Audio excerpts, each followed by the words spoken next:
ಪ್ರಧಾನಿ ನರೇಂದ್ರ ಮೋದಿ ಅವರ ಅಧ್ಯಕ್ಷತೆಯಲ್ಲಿ ನಡೆಯಲಿರುವಂತಹ ಮಹತ್ವದ ನೀತಿ ಆಯೋಗದ ಸಭೆ ಗುರುವಾರ ರಾಷ್ಟ್ರಪತಿ ಭವನದ ಸಾಂಸ್ಕೃತಿಕ ಕೇಂದ್ರದಲ್ಲಿ ನಡೆಯಲಿದೆ. ಈಗ ದೇಶದ ವಿವಿಧ ರಾಜ್ಯಗಳ ಮುಖ್ಯಮಂತ್ರಿಗಳು ಹಾಗೂ ಕೇಂದ್ರಾಡಳಿತ ಪ್ರದೇಶಗಳ ಲೆಫ್ಟಿನೆಂಟ್ ಗವರ್ನರ್ಗಳು ಈ ಸಭೆಯಲ್ಲಿ ಭಾಗವಹಿಸಲಿದ್ದಾರೆ. ಕರ್ನಾಟಕದ ಮುಖ್ಯಮಂತ್ರಿ ಡಿಕೆ ಶಿವಕುಮಾರ್ ಕೂಡ ಸಭೆಯಲ್ಲಿ ಪಾಲ್ಗೊಳ್ಳಲಿದ್ದು, ರಾಜ್ಯಕ್ಕೆ ಸಂಬಂಧಿಸಿದ ಪ್ರಮುಖ ಸಮಸ್ಯೆಗಳನ್ನ ಮತ್ತು ಅಭಿವೃದ್ಧಿ ವಿಚಾರಗಳನ್ನ ಕೇಂದ್ರದ ಗಮನಕ್ಕೆ ತರಲಿದ್ದಾರೆ. ಈ ಕುರಿತು ಮಾತನಾಡಿರುವಂತಹ ಸಿಎಂ ನೀತಿ ಆಯೋಗದ ಸಭೆಯಲ್ಲಿ ಭಾಗವಹಿಸಿ ಕರ್ನಾಟಕದ ಸಮಸ್ಯೆಗಳನ್ನ ಪ್ರಸ್ತಾಪಿಸುವೆ ಅಂತ ತಿಳಿಸಿದ್ದಾರೆ.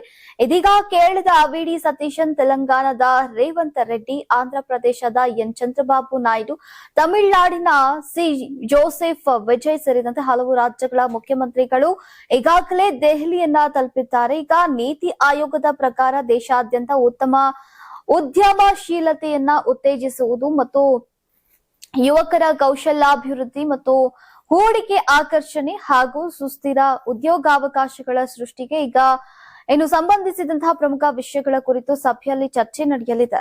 ಕೇಂದ್ರ ಮತ್ತು ರಾಜ್ಯಗಳ ನಡುವಿನ ಸಮನ್ವಯ ಸಾಧಿಸಿ ಅಭಿವೃದ್ಧಿ ಕಾರ್ಯಗಳಿಗೆ ಹೊಸ ದಿಕ್ಕು ನೀಡುವ ಉದ್ದೇಶದಿಂದ ಈಗ ನಡೀತಾ ಇರುವಂತಹ ಈ ನೀತಿ ಆಯೋಗದ ಸಭೆಯತ್ತ ದೇಶದ ವಿವಿಧ ರಾಜ್ಯಗಳ ಗಮನ ನೆಟ್ಟಿದೆ.